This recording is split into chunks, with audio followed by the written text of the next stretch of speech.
Hope Price looking composed, relaxed, unfazed. Looking for that straight left hand again. Beautiful shot. 1-2. Straight down the middle.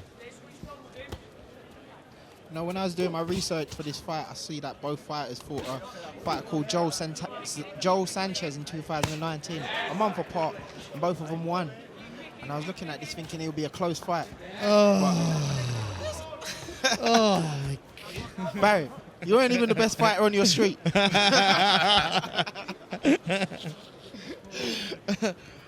Well, hope. I told that to John Ryder on the train, and he told me, hasn't he? Absolute unbelievable. Well, back to this one, I'm sure Opie Price was the best fighter on his street. Very good fighter. Under a bit of pressure from Santana, only physically, not much as way of shots. Lands a right hand there, though. Yeah, good shot. That one, he just slid in. His feet slid in with the shot, didn't he, at the same time? It's so difficult for Santana because he's such a disadvantage with the reach. All Price really has to do is just keep peppering that jab out all the time.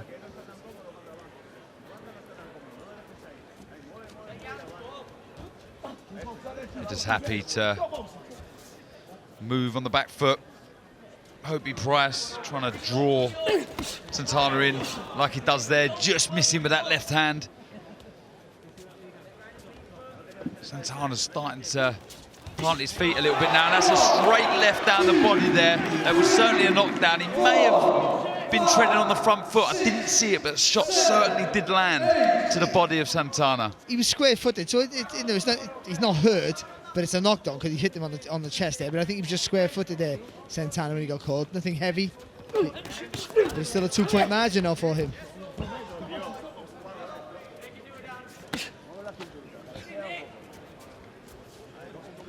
He's very comfortable on the rope. Sorry, I call him an old man. My criticism would be, don't get a bad habit of sitting on the ropes. Just because you're having success with this guy, always sitting on the ropes is usually never a good thing. And the higher you go up in quality of opposition, you're going to find yourself in trouble. But he's boxing so well when he is on the ropes. I'm just very impressed with that left hand. I don't think it has missed. I mean, correct me if I'm wrong. No, you're right, actually. The accuracy level's been fantastic. Yeah, it doesn't waste much at all, Opie Price. Going into the last 30 seconds of this final round, it has been very impressive. And let's talk about engines. He's got better as the rounds gone on. I mean, the work's increased. He sort of did what you should do. Have a look at your opponent, make sure you win in the rounds, but have a look, don't overinsert yourself, see the gaps. And as the rounds have gone on, he's increased the intensity. Last 10-second clap up sounds what has been a very composed, mature performance from Opie Price. It does go the distance. Jonathan Santana proving once more it's a tough nut to crack. Ladies and gentlemen, after 8 rounds of boxing here in Leeds, we go to referee John Latham's scorecard. It reads 80-72 for your winner. He's still undefeated, Opie Price.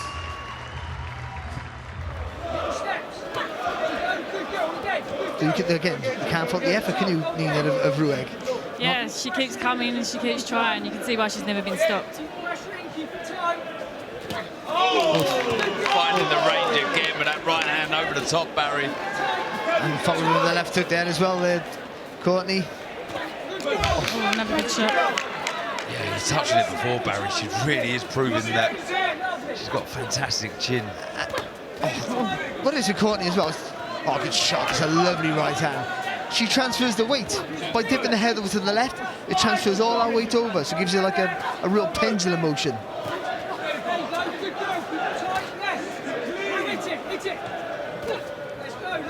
Again, Courtney looking for that right hand over the top, taking the sting out of it that time. Rueg. It's a good introduction back here, I think, for Shannon Courtney. It's been a fight. She's had everything her own way, but she's had to stay focused. Yeah, it's been the perfect comeback fight for her, shaking off the ring rush. She'll be happy with her performance there as well. Yeah, and also disappointed in other parts, I'm pretty sure of that. But I mean, yeah, it's been Rueg is trying to walk it on, so she's had to work at times, Courtney, but still. when she decides to put her punches together, she's been the far more effective of the two, and as we expected to get a clear win. And every now and again, Rueg's just made it a little bit uncomfortable at times. They're only fleeting times, and this is one of them. Yeah, good work from Rueg. Right at the end of this 8th round, there's a 10-second clapper. Good stuff from the 37-year-old. Really, really forcing herself onto Shannon Courtney, but that was a good 8 rounds back for Shannon Courtney. Ladies and gentlemen, after 8 rounds of boxing here in Leeds, we go to referee John Latham's scorecard. It reads 77-75 for your winner, Shannon, the babyface assassin, Courtney.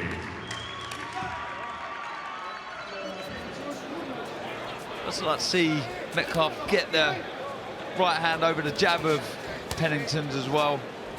Like I said before, and you mentioned it as well, Mike, he does pop that shot out and can be guilty of pouring out the jab, so expect Metcalf to start looking for the right hand over the top. This is good pressure, really, really making Pennington work, making him move. He's looking uncomfortable in there, Pennington. Yeah, going back to what his trainer was saying in the corner, this does seem to be an exercise in damage limitation as far as Pennington is concerned. This is a good attack now from Metcalf. Solid shots, landing cleanly. He's wearing him down here, John, isn't he? Yeah, great shots heard there. He landed with a good backhand then, which he didn't ride at all. And then just the variation of the shots to the head and body after that has just kept him there on the ropes. So looking for the right uppercut there, Metcalf. Getting a bit lazy with that right hand. Pennington just falling over the front foot. Nice jab from Metcalf. And again, you see that constant pressure with the feet from Metcalf. He really does look uncomfortable. 3 shots to the body, followed by a left hook to the head. This is good work from Metcalf. Pennington, after that recent attack, almost turning his body completely around. It's getting more and more uncomfortable for the American. Ooh, hurtful straight right to the body as well. You see him dip slightly there, Pennington.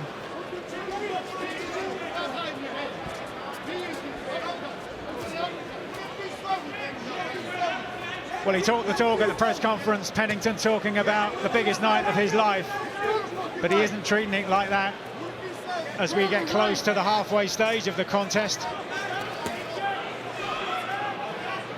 with even his own trainer wondering when he's going to turn up. I want a bit more room and space to get the shots off Metcalf. Pennington wants to grab hold of Metcalf, but where he's just allowing that bit more space, if he does try and grab hold, he will leave openings, certainly for the uppercut from Metcalf.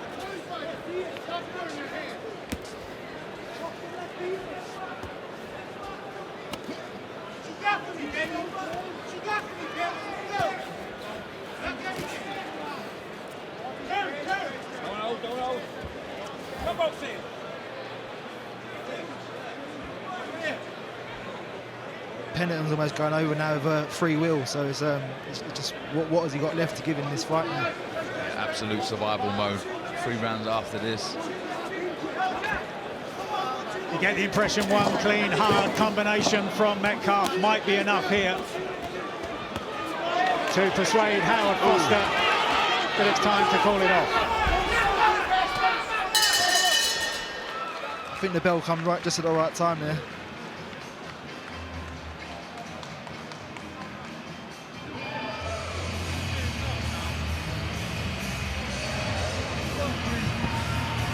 Oh, it's up. And so the corner, in conjunction with referee Howard Foster, have decided that Courtney Pennington can continue no longer.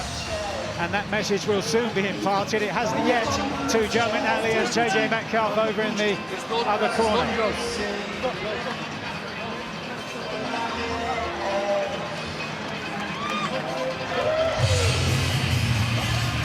Metcalf finally comes to the realisation that it has been called off. And so the momentum continues in his career. Disappointing for the crowd here that Pennington produced so little. Disappointing for his own corner, but it's a win. The second in a row for JJ Metcalf. Right, lads, you're expecting you both. You're obeying instructions at all times. When I tell you to break, you both break clean. Defend yourselves at all times, and the best of you both. Touch loves. Touch loves. Nice left hook to the body and then following up to the head from Cash. Against Neves, who was over in Belfast in November of last year and was stopped in 2 rounds by Porrig McCrory. Down twice on that occasion from left hooks. One of only 2 defeats in his career so far. Yeah, this type of fight, it isn't good for longevity. I think Cash is actually a better boxer than what he's showing. Yeah, I don't think he has the respect for Neves, and I think he's just going to blast him out right now. Strong attack this from Felix Cash, who has 5 first-round wins on his unbeaten record of 15 so far. Good clubbing punches from Cash here. Takes a nice uppercut, but takes it well. Picking up on what Ammo was saying about the pedigree, Felix Cash does have a strong amateur record, but most of the successes at national level coming as a junior. Just needs to be disciplined, Cash, with his defense and with his attacks, and respect Neves a little bit more, feint more, set up attacks, look to impress. I think it's good for him.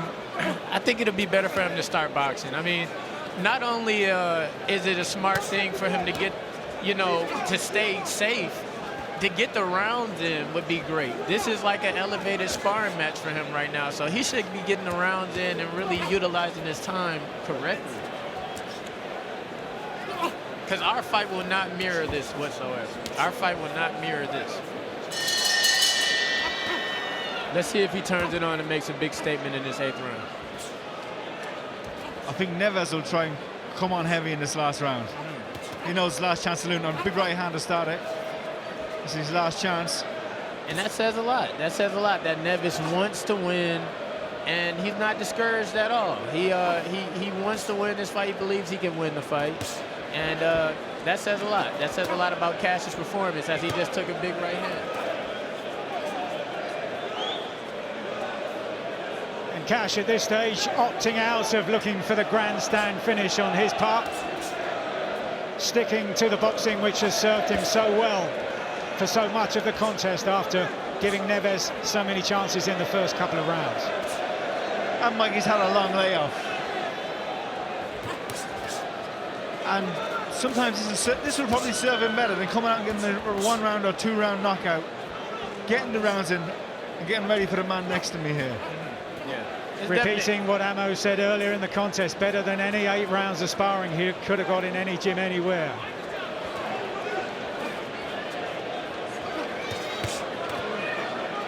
A lot of damage. There's a lot of damage being taken. And even though he won this fight, that's why it's so important to exercise the true art and beauty of boxing, which is hit and don't get hit. Now the blood starting to stream down that left-hand side of the face of Felix Cash. He was cut over the left eye last time out as well against Magomed Madiev in London back in February, and some work will have to be done on that now. If this clash against Ammo Williams is to happen, Felix Cash safely through 8 rounds, returning to the ring after so long away. Ladies and gentlemen, after 8 rounds here in Leeds, we go to referee John Latham's scorecard. It reads 77-75 for your winner. He's still undefeated, Felix Cash. The winner on point. Well, kidology or not, but in the Ebony Bridges corner, they reckon that Shannon O'Connell already, as we head into the 3rd round, is starting to tire. Good start to the round again from Bridges, and O'Connell goes down. She looks across at her corner, but she's clearly badly stung. Brilliant shot from Bridges. Can she Having finish? overcome a heavy shot herself in the opening round. Bridges is now firing back in champion style. Can she find the finish? Can she compose herself now, Mike? Oh, right hand! Beautiful shot, right in the button. Followed up with a left hand as well. O'Connell bravely fighting back. Just clipped Bridges on the way in. Needs to take caution now, O'Connell. Get on her toes or tie her up. Still a minute to go, over a minute to go in the round. And somehow Bridges steps forward once again, but O'Connell is firing back also. Somehow she's found some resilience from somewhere. Now it's O'Connell who's squaring up, Mike. And she's getting caught with the right hand. Good feint from Ebony Bridges. And a good right hand over the top again. They were right in the corner. O'Connell is starting to get tired. You can see that. And it's leaving her open to the right hand. And it's now turning into a slugfest. And Bridges reels against the ropes. It looks like the snap has gone out of O'Connell's punches. The pace Bridges has set. They've been doing this from the first bell, exchanging right hands. This time it's Bridges whose punch is truer, who's more straight and is more accurate. They go again, exchanging right hands, and look at that, just a fraction of a second quicker. Pressure, pressure, they're saying. Mark Tibbs is saying pressure, pressure, and I think it's the pace Bridges has said. Another big right hand from Bridges, but once again O'Connell replies almost immediately. She was rocked against the ropes. And now she's looking tired again. She's never had to fight at this pace, Mike, and she's never had time to think or reset herself.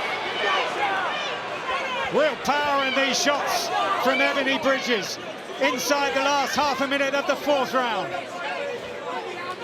And much stronger on the inside Bridges. Being physical with O'Connell. That's sapping the energy of O'Connell. And that's something that Shannon Courtney said in the build-up here, that Bridges is so strong on the inside. Courtney, the only woman to have beaten Ebony Bridges in her professional career so far. Just that lone defeat. And still, she drives forward.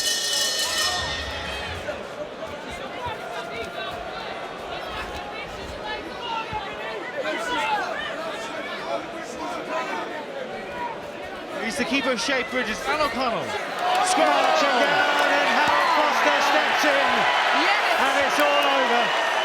O'Connell protested for just a moment, but in the end, she was outpowered and outgunned by the champion, Ebony Bridges, who wore her down round after round after round. Wow.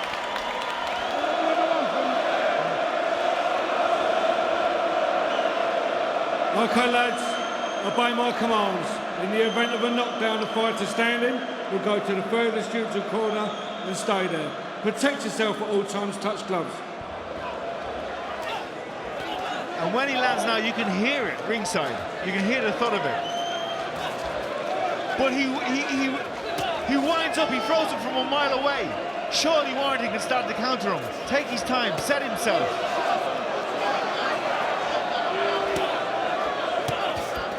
Looking to catch and counter Warrington. The head, clash of heads. But he's making the meal of it.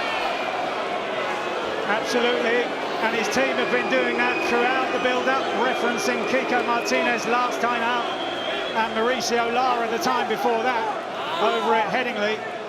And now there's a cut by the left eye. And is this going to be another disappointing early night in the career of Josh Warrington? Uncanny how so often he comes off best with that chin tucked into his chest as he pours forward.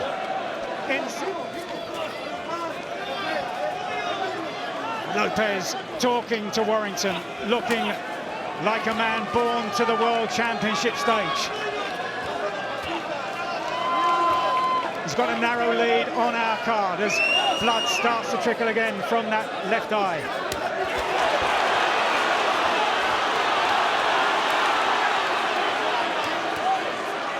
Warrington's successes draw only a smirk from Lopez, but another strong left hook did get through from Warrington. Uppercut from Lopez draws applause from his corner here, close to our commentary position.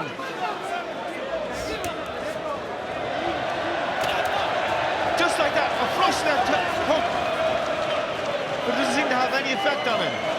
He has been beaten twice in his career, has Lopez, by Abraham Montoya, fellow Mexican, and the American prospect at the time, Ruben Villa.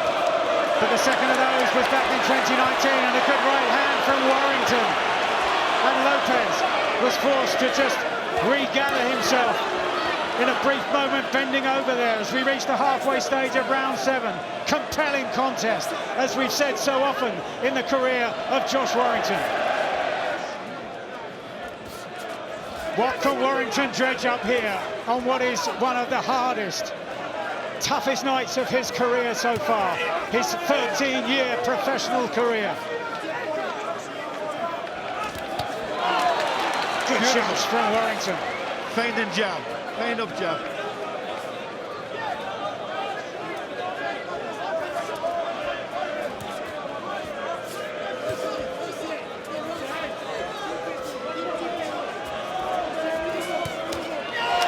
Tremendous left hook once again from Warrington. Reason to cheer for the crowd. Can he follow up on that? He needs to. Heading to the halfway stage of the 11th round. Gets through with a right hand over the top. And for the first time, Lopez looks uncomfortable.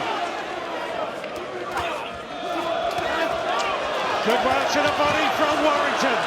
Lopez felt that shot to the body, no question about it. Warrington's thrown a lot of punches so far in this round. Be interesting to see how Lopez responds, Andy. You've been saying he's been trying to catch the judge's eyes late on. Very good round for Warrington so far. Oh, he's hurt him. He's hurt. He's hurt. And Lopez is badly hurt. Complaining about a head clash which did not exist. Listen to the crowd getting behind Warrington here now. On the attack. Closing seconds of round 11. Can he turn it his way? So this time it was Lopez warned for the transgression. Holding. Is that because he's tired? He's feeling the pace. He's never been into the 12th round. He now tries to respond as Warrington goes on the march once again with the crowd behind him. As their song says, they're marching on together. Can he produce it now in these last minute and 45 seconds or so? Takes the right hand from Lopez on the gloves.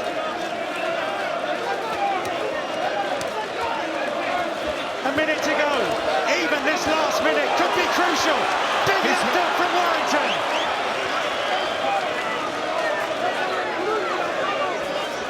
Warrington using his footwork to give himself angles. Giving himself angles to land that left hook. Much better in the last 2 rounds. Breathtaking finish.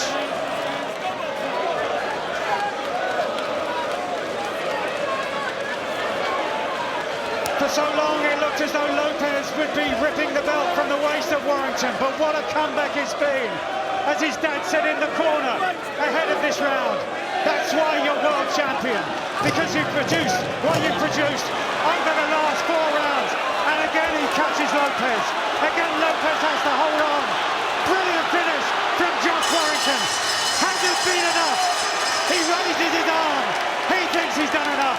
Lopez thinks he's done enough. What a fight. What a night. So close. Which way has it gone? Ladies and gentlemen, after 12 rounds of action here in Leeds, we go to the judges' scorecards. Howard Foster, 114, 114 even. Mike Fitzgerald and Adam Height both scored this bout 115 to 113. For your winner, by majority decision, and the new IBF